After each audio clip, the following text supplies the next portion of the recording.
Welcome. You're watching Rugby with Rifle, a podcast about all things rugby and life, with your host, Danny Pabone and Rifle Scudder.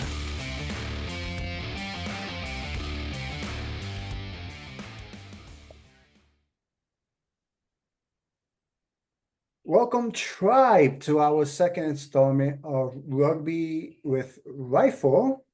I'm Danny. As you can see, I'm joined here by Rifle. And as we have said in our first video, I've been meeting with Rifle over the past, what's been now, Rifle, about a couple months now, right? Yeah, Wow, I'd say so, yeah. crazy. Couple of months now, and he's been teaching me the game of rugby. So thank you, Rifle, for joining me again and to record this video. And would you like to say anything before we start?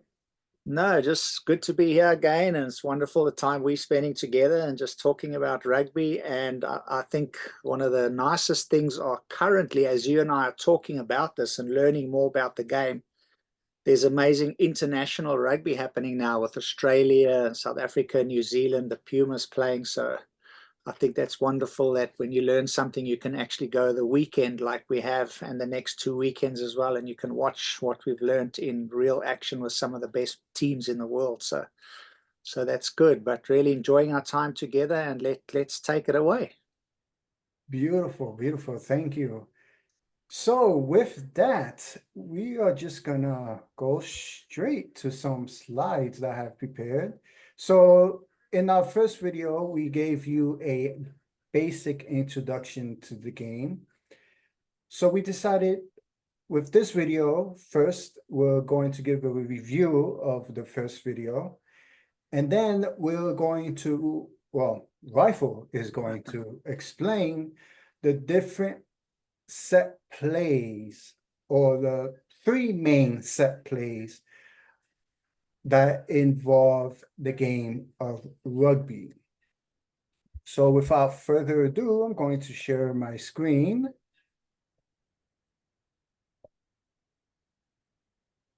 So as we can see here, with our first video, we went through the basics of rugby, and Rifle explained to us that it is a 23-man roster.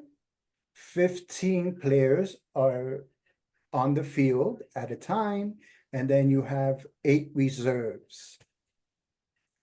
So And that's game, 15 yep. per side. So you'll have 30 Yes, on the playing field, but 15 per side. Yeah.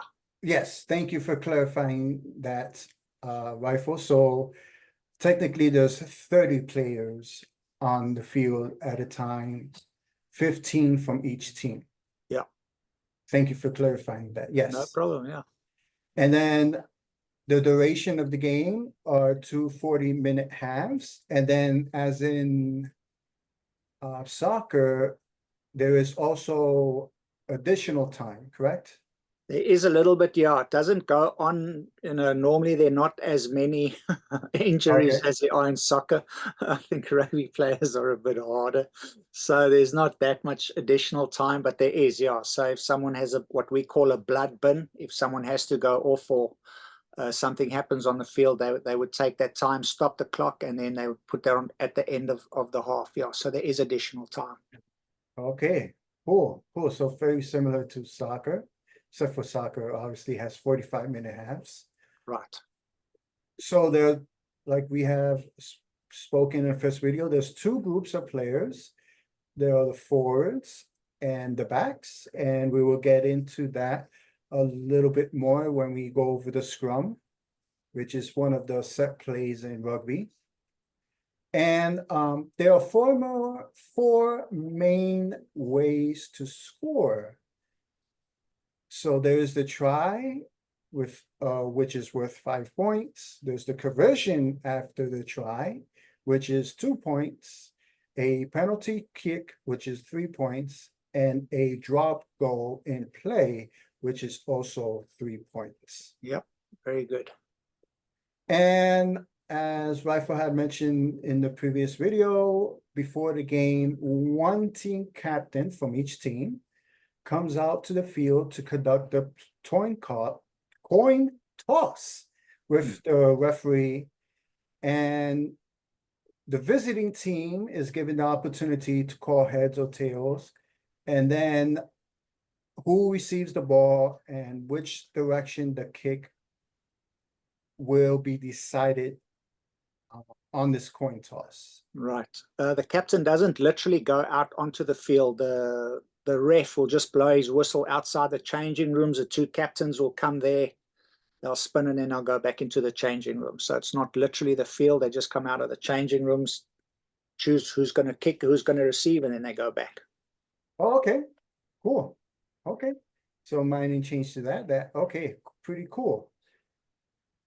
So that's the review of our first video, and as promised, in the first video, we were going to go a little deeper into the game of rugby and talk about the basics of the set plays in rugby.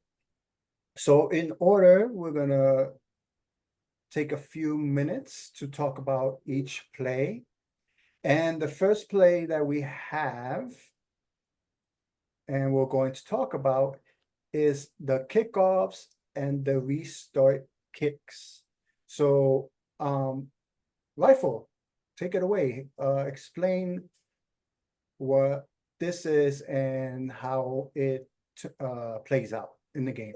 Okay, so there is not a specific place that a player has to stand. There are a couple of rules when you do a kickoff, but players can stand wherever they like. So one of the rules are, in this example here, we can see the yellow team is kicking off. So all the players, I believe, like in football, they've got to be behind the ball. When the kicker kicks, you're not allowed to be in front of the ball. Okay. So that's one of the rules. Another rule is the ball has to travel 10 meters. So you can see where the little man in the middle there is kicking. They've got a line there that says 10 meters, and then you have a dotted line all across the field. That's called the 10-meter line. So your kickoff has to go at least 10 meters. So that's another rule. But the guys can stand wherever they want. This is just the formation that most teams, most of the time, would stand in just to start the game. It's a basic understanding of where players stand. The forwards will stand. There you can see on the left-hand side where the red guys are. Those are the forwards. And then you can see the guys that are a little bit spread out to the right-hand side of the screen. Those would be the backs. And that's how you would start. So the ref will blow the whistle and then they would kick, and then that's how the game starts. So you just to clarify, so you're saying these players right here will usually be the forwards? They will be the forwards, yes. Probably not the ones, the three at the back. They will be backline players, but the first 8. So just bring your circle, make your circle a little smaller. So those 3 back, yes, there we go. Okay, so right here. There we go, yes. So you should have about 7 or 8 there. Let's see, 1, 2, 3, 4, 5, 6, 7, 8, 9. Yeah, so you got the 8 forwards and your scrum off in there. Perfect. Okay, cool. So these are the forwards, and usually the players who stand back here and these players to the side. They'll be the are the backline backs. players, yes, Usually. correct. Okay. And here on the yellow side, you'll have these 8 guys that are chasing very, very hard. Those will be your forwards, most of them. And then on the right-hand side, you'll have your backline players who are holding a little bit back to see what the other team is going to do with the ball when they receive it. Cool. Okay, so you're saying these players on this side are forwards as well, Correct. and then usually these players over here are the backs. Correct, yeah. So you've got here, you can see you've got your back line against your back line, because in a rugby game, you always want to be paired against the same opposition. Like if you're a forward, it's very, very nice if you can get a small backline player to run over, but that doesn't often happen because you're always going to try and look for your size, your kind. If you're a forward, forwards are going to play most of the time against each other, and the backline is going to play mostly against one another as well. So that's perfectly illustrated in this picture here. Oh, beautiful, beautiful. Now, the one thing I wanted to ask you. Now we see in this picture here, or this diagram of the kickoff, that the ball has to go at least 10 meters. Correct. Okay, now this is very similar to football, in which the ball has to go again. There is a play in football that's called the onside kick. Uh-huh. And the purpose of that play is if the team, usually it's a team that's losing and they want to score quickly again. So they do a onside kick. It has to go at least 10 yards, and the team that is kicking has the ability to run and get the ball, even though they kicked it. So is that the situation in rugby as well, or the kicking team has no opportunity to get the ball? No, the kicking team can get the ball. So what you will see many times is like we've got that yellow man right in the middle. He's kicking off. Sometimes a player will kick the ball very high, and then he will give time as the ball is in the air. His fast players can run to the ball, and while the ball is still in the air, they can jump and try and receive it. So that's very legal in rugby. You can do that. So Okay. just like in football, you can do that, but the law is the ball has to go at least 10 meters. Whatever you do beyond that, it's completely up to you. But the kicking side can have a tactic where they try and get the ball out of the air. Yes, they can do that. Oh, okay. So it is very similar to football. Correct, in that sense, And yeah. and how if the team that's kicking the ball, if they are trying to get the ball during the kick, is it because they're trying to score because they're down, or is it more like in football, it mostly happens when their team is down, they want to score quick? Is that the same No, situation that's in a rugby? they'll be different. That we're getting very technical here as in Okay. how to do that. Yeah. So there would be 3 or 4 reasons I can tell you why they would Okay, want to yeah, that do was that. my question. Not Yeah. necessarily to go into specifics, but there's Right. Yeah. various reasons. Yes, there are Okay. reasons, specific reasons. Yes, there are. We can do that definitely in another lesson. Just talk about the kickoff, because there's so much in here that is just so Okay, amazing. cool. Okay, so in that aspect, it's not like football, because football essentially it's because the team is down and they want to score quick. No, Okay, that's not necessarily the case. okay, beautiful, cool. So now you have learned what the kickoff is and more or less basically how the players are positioned during the kickoff. So now, next, we are going to another set play referred to as the scrum. I believe, Oh, if I'm sorry. not mistaken, you had a picture behind you the first time we met of a scrum. Was that right? Yes, that is correct. Yeah. Today behind you, you got a line out. Yes, I did. And today, as Rifle has just mentioned, if everybody can see my background here, this is the Lineout play in which we're going to speak about in a few minutes. But okay, so we have the scrum here, and as everybody remembered in our first video, Rifle explained that there were 15 players from each team, 30 in total on the field, and the numbers are 1 through 15. And this set play is called a scrum, and each position has a specific task doing the scrum. So with that, Rifle. Yeah, we can definitely see the difference between the forwards and the backs. So in this picture there, it says forwards. You can see number 1 to 8. Those are called the forwards. They're called the pack. And then from 9 to 15, those are the backline players. So they're the backs. So you got the forwards and you got the backs. Only the forwards scrum. So number 1 to number 8, they will scrum. They will push against each other like that. Like we can see now, they're going to scrum against each other to see who can get the ball. And then the backline players will be lining up behind the last man's feet. to see whether they're going to get the ball on attack, or, for example, here the red team are receiving the ball. It's their ball, so they're going to be the attacking team. That's why they're standing behind one another, because in rugby, you have to pass the ball backwards. You can't see a picture of the blue side, but the blue side will be standing in a straight line, and each man will be standing opposite one of his opponents, and they are going to defend. But this is what a scrum looks like. You got 8 from the one team scrumming, pushing against 8 from the others.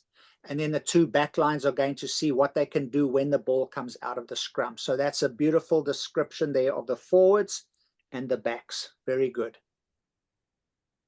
Cool. So we have on the red team, the position player number 9, which is the scrum half. And he is the player that throws the ball into the scrum, correct? 99.999% yes, Okay. because that's what would happen. Because as we have in life, there's always an exception to the rule. And if anyone here watched last week's rugby game, South Africa playing against Australia, at one stage we had our winger. Our coach is just amazing, and he chops and changes and he keeps the guys guessing, but we had a wing, so number 14 putting the ball into the scrum. But you're correct, Danny, 99% of the time it's the number 9 that puts the ball in. So by law, anyone can, but the basics of rugby are the number 9, the scrum half will feed the scrum. That's correct. Okay, beautiful. So just getting into basic ways of how this play turns out. So we have the scrum half right here, number 9, who is basically going to throw the ball into the scrum, correct? Correct, that's right, yeah. And then we have the red team, who's going to be pushing forward, correct? Correct. Both teams are actually going to be pushing forward. That's the whole purpose of the scrum, Okay. to see if you can push the other team backwards so that they become pressurized, and then try and get them to make mistakes when they get the ball. So both teams are pushing all the time there. That's the Okay. main idea of a scrum. So it's essentially, I mean, it's like an offensive and defensive line in the football team. Both teams are trying to get position. Correct, yeah. They want to move forward, yes. Now, once the rugby ball is in the scrum, the red team is going to be passing the ball back to the number 8, correct? Passing with their foot, though. They're not passing. They're using their feet to hook the ball. So the number 2 is called the hooker. Okay. So when the number 9 puts the ball in, the hooker will take his foot and hook the ball, and then, as Danny said, passing, but he'll be hooking the ball. And as they push forward, the ball goes back to the number 4 and 5, the locks, and then to number 8, and then they can take it out. Yes. So they're going to be using their feet during this process. Correct, yes. Okay. Now, once that happens, the scrum half is going to go to the rear of the position. Yes. And receive the ball. And I know you had mentioned in the previous video that the ball has to be at the feet of number 8. Am I remembering that correctly? It doesn't have to be at number 8. That's at a line out. That we'll get to just now. The guys have to be behind the last man's feet. But the ball can come out here. Can you see between 7 and 8, or it can come out between 6 and 8? There's a gap there as well. It can come out there as well. Oh, okay. So you're saying it could come out either in between here or here? Correct.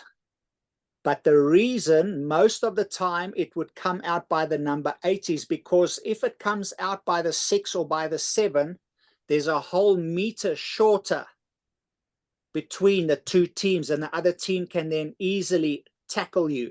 But if you wait for the ball to come out behind the number 8's feet, you got a whole meter of time to pick up the ball, so that the guys are just a little bit further away, so you get the opportunity to get a clean, nice ball to your back line, instead of rushing with guys slapping your hands or trying to get the ball from you, if that makes sense. Okay, yes, perfect sense. So there's a reason for that. Yeah. Beautiful.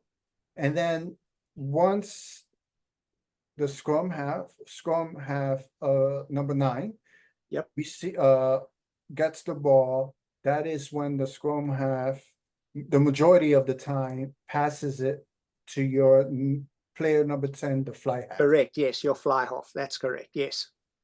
And as everybody remembers from our first video, Rifle explained that the fly half is a player that needs to be good at kicking and has to be very physical because, and we have talked about this in the previous video, that the fly half is loosely equivalent to the quarterback in football.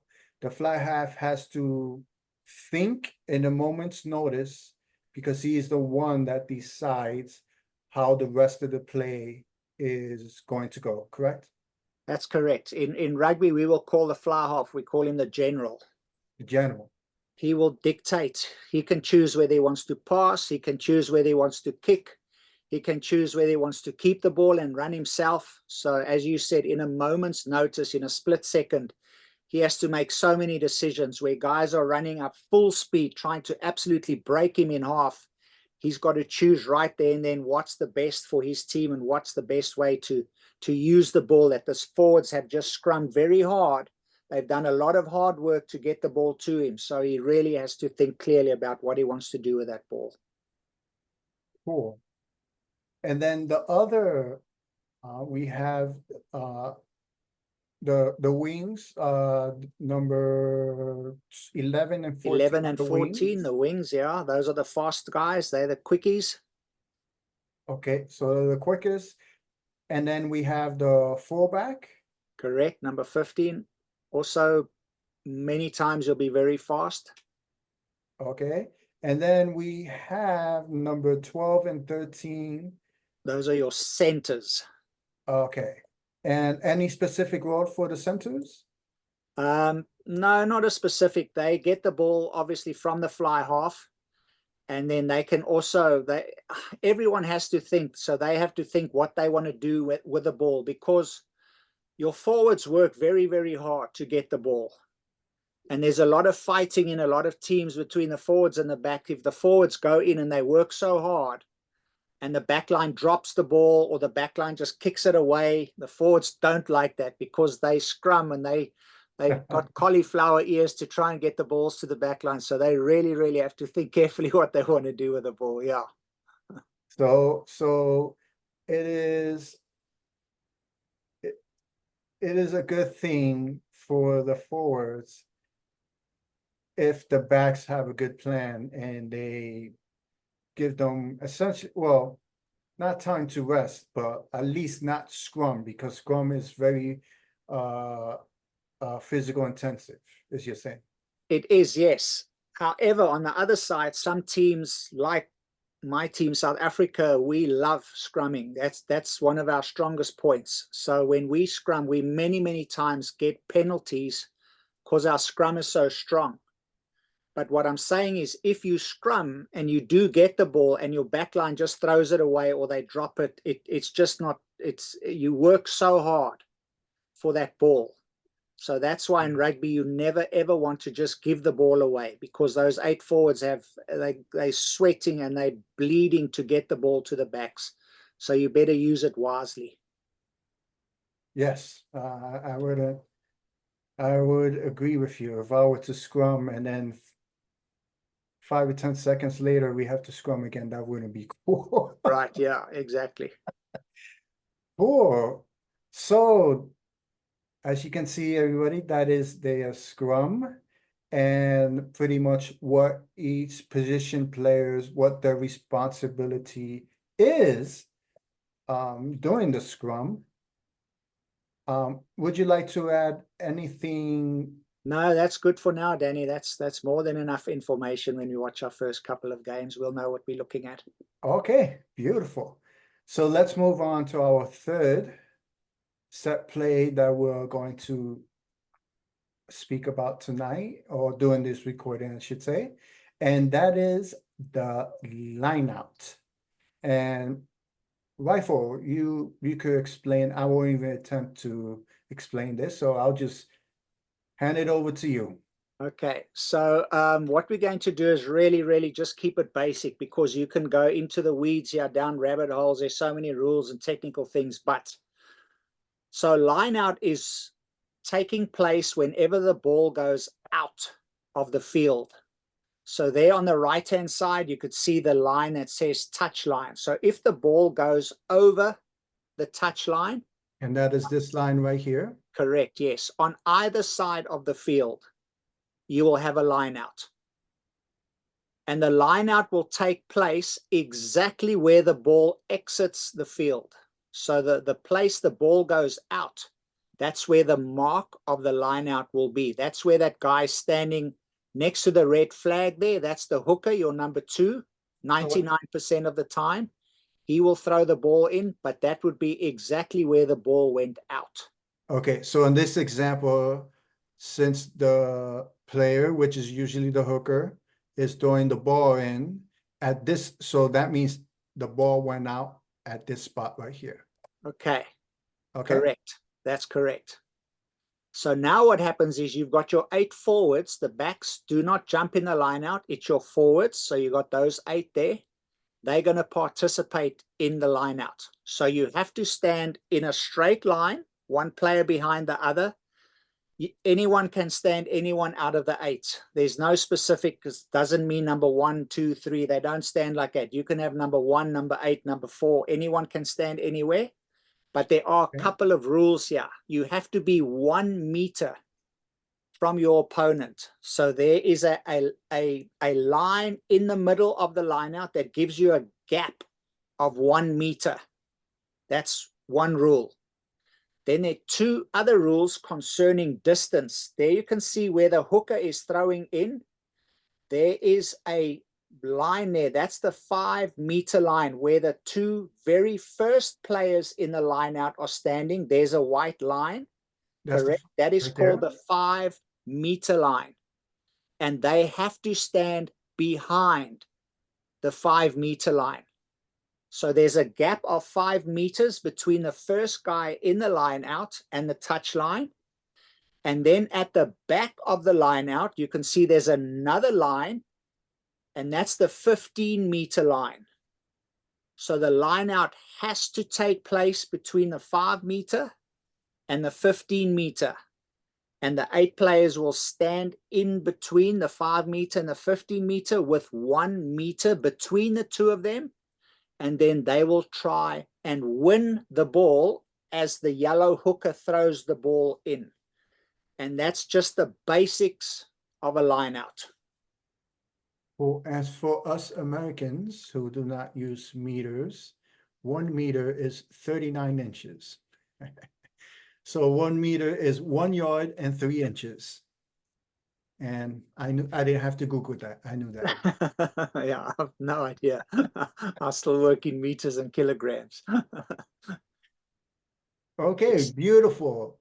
So as Rifle has just explained the line out, and again, just like the various plays, the line out only occurs when the ball goes past the touch line. That's correct? Correct, yes. When it goes what we call into touch. If it goes into touch, there's a line out, yes. Okay, beautiful. And another rule that doesn't have to do with the forwards. All the forwards do is they stand between the 5 meter, the 15 meter with a meter in between, and they jump for the ball.